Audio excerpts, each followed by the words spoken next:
ಮಕ್ಕಳ ಬ್ರೇಕ್ಫಾಸ್ಟ್ ಮತ್ತು ಲಂಚ್ ಬಾಕ್ಸ್ಗೆ ಇವತ್ತು ಮಂಗಳೂರು ಬನ್ಸನ್ನು ಮಾಡ್ತಾ ಇದ್ದೀನಿ ಸ್ನೇಹಿತರೆ.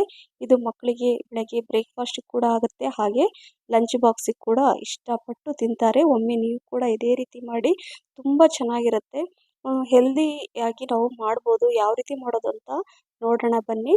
ಇಲ್ಲಿ ನೋಡಿ, ಒಂದು ಪಾತ್ರೆಯಲ್ಲಿ ನಾನು ಬಾಳೆಹಣ್ಣನ್ನ ಅಂದರೆ 4 ಬಾಳೆಹಣ್ಣು ತುಂಬ ಹಣ್ಣಾಗಿರಬೇಕು. ಸ್ವಲ್ಪ ಕಾಯಿ ಥರ ಎಲ್ಲ ಇದ್ದರೆ ಯೂಸ್ ಮಾಡಬೇಡಿ. ಎಷ್ಟು ಇದಕ್ಕಿಂತ ಹಣ್ಣಾದರೂ ಕೂಡ ಓಕೆ.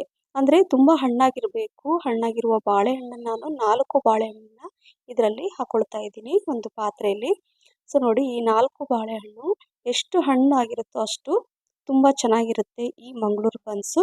ಸೊ ಈ ರೀತಿಯಾಗಿ ನಾನು ಸ್ಮ್ಯಾಶ್ ಮಾಡ್ಕೊತಾ ಇದ್ದೀನಿ.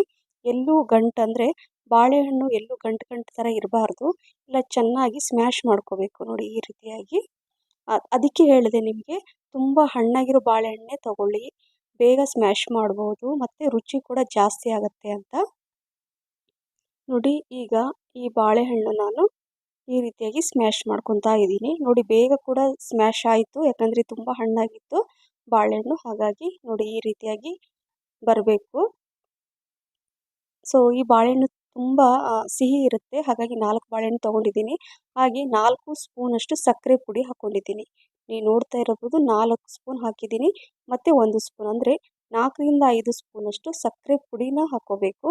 ಅರ್ಧ ಕಪ್ಪಷ್ಟು ಮೊಸರು, ಅರ್ಧ ಸ್ಪೂನಷ್ಟು ಬೇಕಿಂಗ್ ಪೌಡರ್, 1/4 ಸ್ಪೂನಷ್ಟು ಬೇಕಿಂಗ್ ಸೋಡಾ, 1 ಸ್ಪೂನು ಜೀರಿಗೆ, ಸ್ವಲ್ಪ ರುಚಿಗೆ ತಕ್ಕಷ್ಟು ಸ್ವಲ್ಪ ಉಪ್ಪು ಹಾಕೊಂಡ ನಂತರ ಇಲ್ಲಿ 2 ಕಪ್ಪಷ್ಟು ನಾನು ಗೋಧಿ ಹಿಟ್ಟನ್ನು ತೊಗೊಂಡಿದ್ದೀನಿ. ಮಂಗಳೂರು ಬನ್ಸ್ ಅಂದರೆ ಹೆಚ್ಚಾಗಿ ಮೈದಾ ಹಿಟ್ಟಲ್ಲೇ ಮಾಡ್ತಾರೆ. ನಾನು ಮಕ್ಕಳಿಗಾಗಿ ಇದನ್ನು ಮಾಡ್ತಾ ಇರೋದ್ರಿಂದ ಹೆಲ್ದಿಯಾಗಿ ಮಾಡೋಣ ಅಂತ, ಹಾಗಾಗಿ ನಾನು ಗೋಧಿ ಹಿಟ್ಟನ್ನು ಯೂಸ್ ಮಾಡ್ತಾ ಇದ್ದೀನಿ ಸ್ನೇಹಿತರೆ. ನೋಡಿ, ಈಗ ಗೋಧಿ ಹಿಟ್ಟನ್ನು ಹಾಕಿದ ನಂತರ ಮೊದಲು ಸ್ಪೂನಿಂದ ನಾನು ಚೆನ್ನಾಗಿ ಮಿಕ್ಸ್ ಮಾಡಿಕೊಂಡೆ. ನಂತರ ಚೆನ್ನಾಗಿ ನೋಡಿ, ಯಾಕಂದರೆ ಬಾಳೆಹಣ್ಣು ಹಾಕಿರ್ತೀವಿ, ಮೊಸರು ಹಾಕಿರ್ತೀವಿ, ಹಾಗಾಗಿ ನೀರು ಹಾಕ್ಕೊಳ್ಳೋಕ್ಕೆ ಹೋಗಬಾರ್ದು. ಅವಶ್ಯಕತೆ ಹೆಚ್ಚಾಗಿ ಇದನ್ನು ಮಾಡುವಾಗ ನೀರು ಹಾಕ್ಕೊಳ್ಳೋದೇನೆ ಹಿಟ್ಟನ್ನು ಈ ರೀತಿಯಾಗಿ ಕಲಿಸ್ಕೋಬೇಕು. ನೋಡಿ, ನಾನು ಒಂದು ಸ್ವಲ್ಪ ಕೂಡ ನೀರು ಹಾಕಿಲ್ಲ, ಸ್ವಲ್ಪ ಎಣ್ಣೆ ಹಾಕ್ಕೊಂಡು ಚಪಾತಿ ಹಿಟ್ಟಿನ ಅದಕ್ಕೆ ನಾನು ಕಲಿಸ್ಕೊಂಬಿಟ್ಟು ಈಗ ಒಂದು ಪಾತ್ರೆಯಲ್ಲಿ ನಾನು ಈ ರೀತಿಯಾಗಿ ಮುಚ್ಚಿ ಓವರ್ನೈಟ್ ಇಡ್ತಾ ಇದ್ದೀನಿ. ಯಾವುದೇ ಮಂಗಳೂರು ಬನ್ಸ್ ನೀವು ಮಾಡಿದರೆ ರಾತ್ರಿ ನೀವು ಹಿಟ್ಟನ್ನು ಕಲಸಿಟ್ಟು ಬೆಳಗ್ಗೆ ಮಾಡಬೇಕು. ಏನಾದರೂ ಈವ್ನಿಂಗ್ ಮಾಡಬೇಕಂತ ಇದ್ದರೆ ನೀವು ಬೆಳಗ್ಗೆ ಈ ರೀತಿಯಾಗಿ ಮಾಡಿ ಈವ್ನಿಂಗ್ ಟೈಮಲ್ಲಿ ಮಾಡ್ಬೋದು. ಸೊ ನಾನು ಬೆಳಗ್ಗೆ ಮಾಡ್ತಿರೋದನ್ನ ರಾತ್ರಿ ಹಿಟ್ಟು ಕಲಸಿ ಇಟ್ಟಿದ್ದೀನಿ. ಸೊ ಈಗ ಬೆಳಗಿನ ಜಾವ ನಾನು ಚಟ್ನಿ ಮಾಡ್ಕೊಳ್ತಾ ಇದ್ದೀನಿ. ಇಲ್ಲಿ ತುಂಬ ರುಚಿಯಾದ ಚಟ್ನಿ, ಶೇಂಗಾ ಮತ್ತು ಒಣ ಕೊಬ್ಬರಿ ಚಟ್ನಿ ಮಾಡ್ತಾ ಇದ್ದೀನಿ. ಸೊ ಶೇಂಗಾ ಸ್ವಲ್ಪ ಒಂದು ಅರ್ಧ ಬಟ್ಲಷ್ಟು ಹುರಿದಿಟ್ಕೊಂಡಿದ್ದೀನಿ, ಅದು ತಣ್ಣಗಾಗಲಿ. ಇಲ್ಲಿ ಅರ್ಧ ಬಟ್ಲಷ್ಟು ಒಣ ಕೊಬ್ಬರಿನ ಹೆಚ್ಚಿಬಿಟ್ಟು ಹಾಕ್ಕೊಂಡಿದ್ದೀನಿ. ಹಾಗೆ ಹುರಿದಿರೋಂತಹ ಶೇಂಗಾನ 7ರಿಂದ 8 ಹಸಿಮೆಣಸಿನ್ಕಾಯಿ, ಶುಂಠಿ, ಬೆಳ್ಳುಳ್ಳಿ, ಹಾಗೆ ಕೊತ್ತಂಬರಿ ಸೊಪ್ಪು, ಸ್ವಲ್ಪ ಪುದೀನ ಎಲ್ಲ ಚೆನ್ನಾಗಿ ತೊಳೆದ್ಬಿಟ್ಟು ಹಾಕ್ಕೋಬೇಕು. ಅರ್ಧ ಸ್ಪೂನಷ್ಟು ಜೀರಿಗೆ, 1 ಏಲಕ್ಕಿ, ಅರ್ಧ ನಿಂಬೆಹಣ್ಣಿನ ಗಾತ್ರಷ್ಟು ಹುಣಸೆ ಹಣ್ಣನ್ನು ಹಾಕ್ಕೊಳ್ತಾ ಇದ್ದೀನಿ. ಹಾಗೆ ಸ್ವಲ್ಪ ಬೆಲ್ಲ, ರುಚಿಗೆ ತಕ್ಕಷ್ಟು ಉಪ್ಪು, ಸ್ವಲ್ಪ ನೀರು ಹಾಕ್ಕೊಂಡ್ಬಿಟ್ಟು ಇದನ್ನು ಚೆನ್ನಾಗಿ ಈ ರೀತಿಯಾಗಿ ರುಬ್ಬಿ ಇಟ್ಕೊಂಡಿದ್ದೀನಿ. ಸೊ ಈಗ ಇದಕ್ಕೆ ಒಗ್ಗರಣೆ ಹಾಕ್ಕೋಬೇಕು. ಅದಕ್ಕಿಂತ ಮುಂಚೆ ಇದನ್ನು ಒಂದು ಪಾತ್ರೆಯಲ್ಲಿ ನಾನು ತೆಗೆದಿಡ್ತಾ ಇದ್ದೀನಿ. ರುಚಿ ಅಂತೂ ಸೂಪರಾಗಿರುತ್ತೆ ಸ್ನೇಹಿತರೆ. ಈ ಚಟ್ನಿ ನೆಕ್ಕಿ ನೆಕ್ಕಿ ತಿಂತೀರಾ, ಅಷ್ಟೊಂದು ರುಚಿಯಾಗಿರುತ್ತೆ. ಒಮ್ಮೆ ಈ ರೀತಿಯಾಗಿ ನೀವು ಕೂಡ ಟ್ರೈ ಮಾಡಿ. ಈಗ ಇಲ್ಲಿ ನಾನು ಒಂದು ಪಾತ್ರೆಯಲ್ಲಿ, ಒಗ್ಗರಣೆ ಪಾತ್ರೆಯಲ್ಲಿ 2 ಸ್ಪೂನಷ್ಟು ಎಣ್ಣೆ ಹಾಕ್ಕೊಂಡಿದ್ದೀನಿ. ಸಾಸಿವೆ, ಸ್ವಲ್ಪ ಜೀರಿಗೆ ಹಾಕ್ಕೊಳ್ತಾ ಇದ್ದೀನಿ. ಹಾಗೆ ಸ್ವಲ್ಪ ಇಂಗು ಹಾಕ್ಕೋಬೇಕು, ಸ್ವಲ್ಪ ಕರಿಬೇವಿನ ಎಲೆ. ಸೊ ಹಾಕಿದ ನಂತರ ಈಗ ಈ ಒಗ್ಗರಣೆನ ಇದರಲ್ಲಿ ಹಾಕ್ಕೊಳ್ಳೋಣ. ನೋಡಿ, ಒಗ್ಗರಣೆ ಹಾಕಿದ ನಂತರ ಅಂತೂ ಆ ಫ್ಲೇವರ್ ತುಂಬ ಚೆನ್ನಾಗಿರುತ್ತೆ. ಸೊ ಈಗ ನಾನು ರಾತ್ರಿ ಕಲಸಿಟ್ಟಿರುವಂತಹ ಹಿಟ್ಟು ಮಂಗಳೂರು ಬನ್ಸ್ ಮಾಡಲಿಕ್ಕೆ ನೋಡಿ, ಈ ಹಿಟ್ಟು ಇವಾಗ ನಾನು ಬೆಳಗಿನ ಜಾವ ಈ ರೀತಿಯಾಗಿರುತ್ತೆ. ಯಾಕಂದರೆ ನಾವು ಇದರಲ್ಲಿ ಮೊಸರು ಹಾಕಿರ್ತೀವಿ, ಬಾಳೆಹಣ್ಣು ಹಾಕಿರ್ತೀವಿ, ಹಾಗಾಗಿ ತುಂಬ ಸಾಫ್ಟ್ ಆಗಿರುತ್ತೆ. ಸೊ ನೋಡಿ, ಚಪಾತಿ ಮಾಡ್ತೀವಲ್ಲ ಆ ಸೈಜಲ್ಲಿ ಹಿಟ್ಟನ್ನು ತೊಗೊಂಡ್ಬಿಟ್ಟು ಈ ರೀತಿಯಾಗಿ ಎಲ್ಲ ಈ ರೀತಿ ಮಾಡಿ ಇಟ್ಕೊಂಡ್ರೆ ಬೇಗ ನಾವು ಮಂಗಳೂರು ಬನ್ಸನ್ನು ಉದ್ಬಿಟ್ಟು ಅಥವಾ ತಟ್ಟಿಬಿಟ್ಟು ನಾವು ಎಣ್ಣೆಯಲ್ಲಿ ಕರಿಬೋದು. ಬೇಗ ಆಗುತ್ತೆ ಅಂತ ಈ ರೀತಿಯಾಗಿ ಮಾಡಿಟ್ಕೊಂಡ್ಬಿಟ್ರೆ ಫಾಸ್ಟ್ ಆಗುತ್ತೆ ಅಂತ ಸ್ನೇಹಿತರೆ.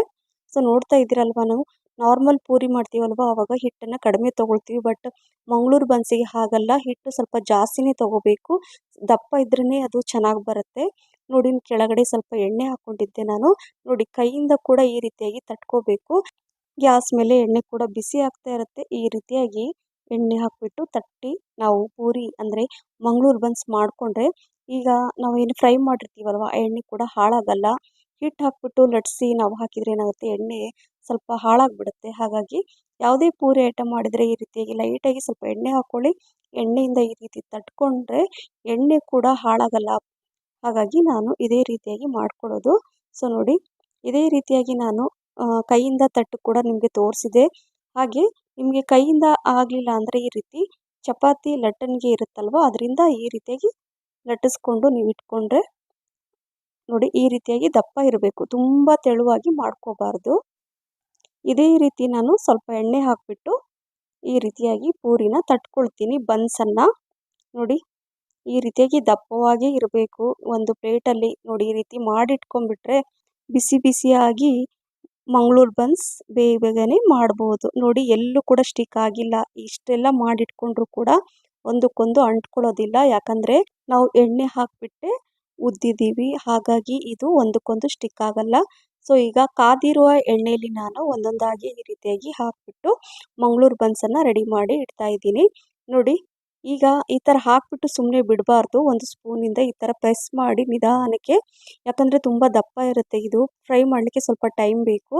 ನಿಧಾನಕ್ಕೆ ಎರಡೂ ಕಡೆ ಈ ರೀತಿಯಾಗಿ ಈ ಕಲರ್ ಬರಬೇಕು. ಸೊ ಈ ರೀತಿಯಾಗಿ ಮಂಗಳೂರು ಬನ್ಸ್ ನೀವು ಅವಾಗವಾಗ ಮಕ್ಕಳ ಬ್ರೇಕ್ಫಾಸ್ಟ್ ಲಂಚ್ ಬಾಕ್ಸಿಗೆ ಮಾಡಿ ಕೊಡಿ. ತುಂಬ ಖುಷಿಯಾಗಿ ಎಂಜಾಯ್ ಮಾಡಿ ತಿಂತಾರೆ ಮಕ್ಕಳು.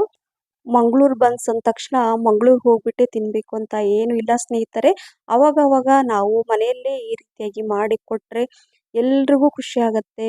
ಆವಾಗವಾಗ ನಾವು ಸ್ವಲ್ಪ ಡಿಫ್ರೆಂಟಾಗಿ ಬ್ರೇಕ್ಫಾಸ್ಟ್ ಮಾಡಿದರೆ ಮನೆಯಲ್ಲಿ ಇರೋರೆಲ್ಲ ಸದಸ್ಯರು ಕೂಡ ಹ್ಯಾಪಿಯಾಗಿ ಖುಷಿ ಖುಷಿಯಿಂದ ತಿಂತಾರೆ ಅಂತ ಹೇಳ್ತಾ ಇದ್ದೀನಿ. ಆ್ಯಕ್ಚುಲಿ ಮಂಗಳೂರು ಬನ್ಸ್ ಮೈದಾದಿಂದ ಮಾಡ್ತಾರೆ, ಬಟ್ ನಾನು ಹೆಲ್ದಿಯಾಗಿ ಇದನ್ನು ನಾನು ಗೋಧಿ ಹಿಟ್ಟಿಂದ ನಾನು ಮಾಡ್ತಾ ಇದ್ದೀನಿ, ಅಂದರೆ ಮಾಡಿದ್ದೀನಿ.